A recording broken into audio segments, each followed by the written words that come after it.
El siguiente relato se llama El Centro de Cine de Manila. Reverenciado como uno de los lugares más embrujados de Filipinas, el Centro de Cine de Manila ha sido sede de una horrible tragedia durante los años de su construcción, supuestamente llenándose de los espíritus inquietos de quienes murieron en su interior. Además de ser un centro paranormal, el edificio también sirve como un recordatorio escalofriante de un periodo increíblemente oscuro en la historia de Filipinas. En enero de 1981, el gobierno de Filipinas anunció que se había reservado una gran cantidad de fondos para un extenso proyecto de medios nacionales. La propuesta fue presentada por la entonces primera dama, Imelda Marcos, y fue diseñada específicamente para elevar el perfil mundial de la industria cinematográfica del país. Implicó la creación de un nuevo Festival Internacional de Cine, la fundación de un laboratorio para desarrollar nuevas técnicas de filmación y la creación de un archivo de cine permanente. La clave para el éxito de todo el programa sería una cultura mediática nacional, construida en el corazón de la capital, que albergaría a todos los demás componentes individuales. Para mantenerse dentro del presupuesto de $25 millones y cumplir con la fecha del nuevo Festival de Cine, la construcción debía completarse en 12 meses. Si bien las propuestas infundieron entusiasmo inicialmente, pronto surgieron dudas sobre el costo y los plazos previstos. Haciendo caso omiso de las críticas, Betty Benítez, la líder del proyecto, anunció el empleo de 4.000 trabajadores, quienes inmediatamente dieron inicio a la construcción del centro de medios. Trabajando continuamente en 3 turnos durante un periodo continuo de 24 horas, la fuerza laboral silenció rápidamente a los escépticos sobre el cronograma. El vestíbulo principal del edificio, cuyo tiempo de finalización propuesto originalmente había sido de 6 semanas, finalmente se completó en tan solo 72 horas. Sin embargo, a medida que el proyecto estaba a punto de completarse, los peligros inherentes a trabajar a ese ritmo quedarían brutalmente expuestos. El 17 de noviembre de 1981, alrededor de las 3 a.m., varios de los pisos superiores recién construidos del edificio se derrumbaron junto con el refuerzo temporal que se había colocado para sostenerlos. Una gran cantidad de trabajadores cayeron y murieron, quedaron empalados en los restos de metal irregular o fueron aplastados bajo los escombros que caían. El derrumbe había sido causado por un error de cálculo en la cantidad de concreto que se había vertido la noche anterior, y cuando los trabajadores sobrevivientes corrieron para ayudar, se presentó otro peligro. Además de haber sido demasiado pesado para que lo soportara el andamio, el exceso de hormigón tampoco se había podido secar rápidamente, por lo que los posibles rescatadores quedaron atrapados al endurecerse alrededor de sus piernas. A su llegada al sitio, Benítez ordenó rápidamente al ejército que asegurara la escena y pronto impuso un apagón total de los medios.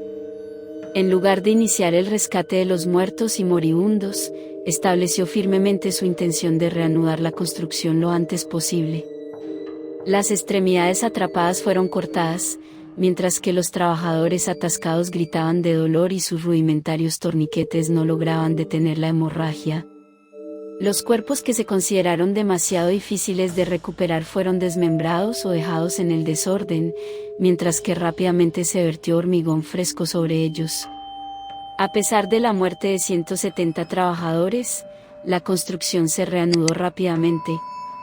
Como resultado de la brutalidad, el centro se abrió a tiempo para su primer festival de cine, que tuvo lugar durante la última semana de enero de 1982. Sin que los asistentes lo supieran, caminaban sobre cimientos que contenían los restos de los que habían muerto. Durante la construcción del edificio, casi de inmediato, comenzaron a circular entre los miembros de la comunidad local relatos de sucesos misteriosos que ocurrían durante el festival de cine. Los organizadores recibieron llamadas de varias visitantes mujeres, quienes afirmaron que sus vestidos habían sido manchados con concreto húmedo o, en algunos casos, con sangre. Estos reclamos provocaron una serie de controles en el edificio, pero no se pudo encontrar ninguna debilidad visible en el concreto. Además, se llamó a ambulancias para atender a algunos de los invitados, que habían sufrido episodios médicos temporales. Varios visitantes informaron haber sentido escalofríos extremos y abrumadores que los incapacitaron por un corto periodo de tiempo. En otros casos, los asistentes declararon que habían experimentado una repentina y abrumadora sensación de aplastamiento en el pecho. Estos visitantes habían caído al suelo, gritando que los estaban inmovilizando, antes de que los síntomas se disiparan rápidamente. Los inquietantes informes hicieron que Betty Benítez cerrara el edificio por una noche, antes de hacer arreglos rápidamente para que varios sacerdotes asistieran al lugar. Estos hombres santos recibieron instrucciones de erradicar cualquier cosa que indujera miedo y sufrimiento en los asistentes al festival de cine. Los sacerdotes se fueron a la mañana siguiente, afirmando que habían hecho todo lo posible para silenciar los espíritus de las víctimas del edificio y negándose a quedarse más tiempo. Después de la visita de los sacerdotes, supuestamente ocurrió otro extraño incidente.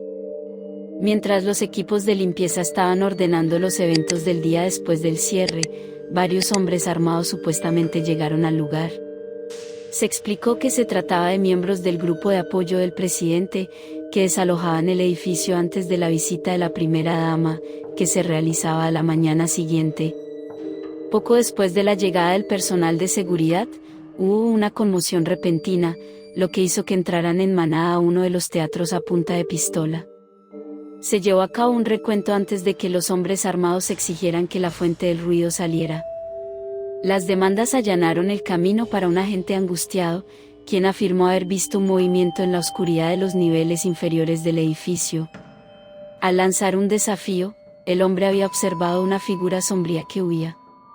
Inmediatamente sacó su arma y la persiguió por varios pasillos, antes de que de repente desapareciera directamente a través de una puerta cerrada. Acercándose a la puerta con una linterna y un arma en la mano, el agente probó la manija de la puerta, pero descubrió que estaba cerrada con llave. Pidió refuerzos a través de su radio, luego abrió la puerta de una patada y entró en la habitación, solo para descubrir que estaba completamente vacía. Luego, escuchó el susurro de una voz apagada y desencarnada, aparentemente emanando de la nada. La misteriosa voz había susurrado, «ayuda». Cuando llegaron más oficiales para ayudarlo, encontraron a su colega retrocediendo en un rincón oscuro de la habitación vacía, agitando su arma de un lado a otro con miedo. A pesar de estos eventos desconcertantes, el primer festival de cine del centro se consideró un éxito, ya que asistieron celebridades de renombre de todo el mundo. También condujo a una expansión encomiable de la industria cinematográfica nativa del país, con películas exportadas a otros países y varios premios recibidos por los actores del país. Sin embargo, el éxito sería algo efímero, ya que el gobierno redujo significativamente la financiación del Festival de Cine. Como consecuencia de esta decisión, el edificio quedaría en abandono durante largos periodos, en los que afloraron las secuelas de las malas técnicas constructivas. Junto con su creación, Betty también se convertiría en víctima de una terrible desgracia. Una noche, cuando volvía a casa de su oficina, el coche de Betty se salió de la calzada y chocó contra una pared contigua. Cuando la policía llegó más tarde al lugar, el hombre que conducía su vehículo fue encontrado completamente ileso. Betty, sin embargo, había muerto aplastada por el interior arrugado del vehículo. Después de un gran terremoto en el verano de 1990, el centro de cine de Manila fue abandonado por completo y permaneció desocupado durante muchos años. Durante este periodo, grupos de jóvenes locales frecuentaron el sitio, explorando los teatros vacíos y viendo si se había dejado algo valioso. Uno de esos grupos se coló dentro del edificio a plena luz del día y comenzó a abandonar los pasillos. A medida que los chicos se adentraban más en el interior del centro multimedia, la temperatura a su alrededor descendía rápidamente. La luz del sol que se filtraba a través de las ventanas rotas de arriba se había atenuado gradualmente hasta que solo podían ver unos pocos pies frente a ellos. En medio de la oscuridad que tragaba, el grupo notó lo que parecía ser un líquido viscoso, fluyendo por las paredes a ambos lados de ellos. Al acercarse, se dieron cuenta de que el material era hormigón húmedo, y que el panel principal de las paredes parecía estar en proceso de derretirse y gotear sobre el corredor de abajo. Un repentino grito escalofriante llamó la atención de los miembros del grupo, guiando su mirada hacia uno de ellos que miraba hacia el suelo debajo de él estaba completamente congelado. Siguiendo la mirada del niño, se horrorizaron al ver un brazo humano, saliendo del sólido piso de concreto con su mano envuelta con fuerza alrededor de la pierna del niño. El miembro desmembrado estaba manchado de sangre donde aparentemente había sido amputado del cuerpo, con porciones de hueso gris expuestas y cubiertas por cemento seco. Gritando de terror, el niño se liberó de su agarre antes de huir del edificio con el resto de sus amigos. Después de haber dejado el temido edificio varias millas atrás, el grupo finalmente se detuvo para regular su respiración.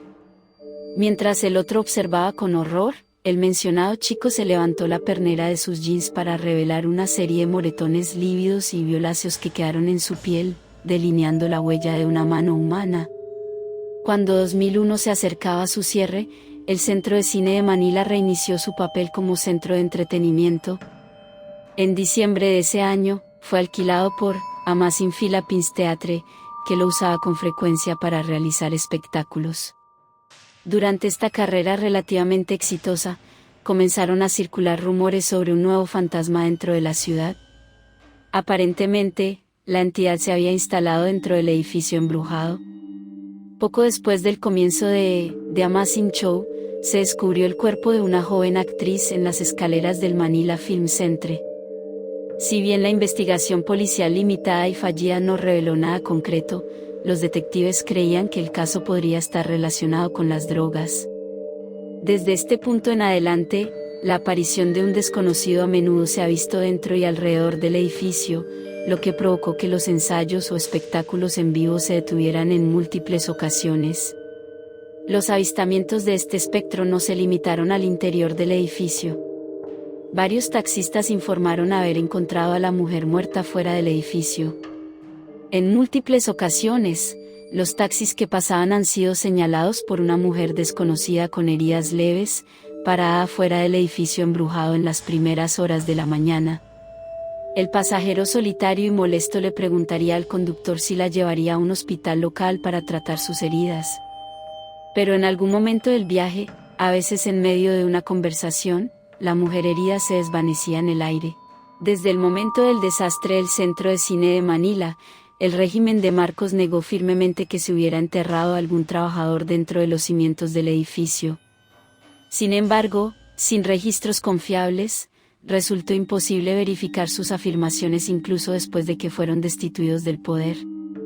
Además, los testimonios de las familias de los trabajadores y las fotos tomadas por los periodistas que tuvieron acceso al lugar sugieren que, efectivamente, muchos trabajadores perdieron la vida, fortaleciendo los cimientos del edificio con su propia sangre. Las historias que han surgido del edificio a lo largo de los años aparentemente sugieren lo mismo. Las almas de las víctimas que fueron sometidas a la brutalidad dictatorial durante el terrible incidente han permanecido en el edificio, atrapadas para siempre dentro de sus capas de hormigón y rezando pidiendo ayuda en cada oportunidad posible.